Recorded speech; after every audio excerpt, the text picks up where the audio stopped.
لم يكن الذين كفروا من أهل الكتاب والمشركين منفكين حتى تأتيهم البينة رسول من الله يتلو صحفا مطهرة فيها كتب قيمة وما تفرق الذين أوتوا الكتاب إلا من بعد ما جاءتهم البينة وما أمروا إلا ليعبدوا الله مخلصين له الدين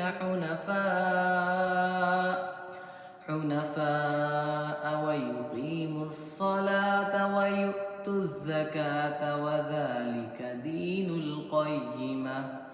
إن الذين كفروا من أهل الكتاب والمشركين في نار جهنم خالدين فيها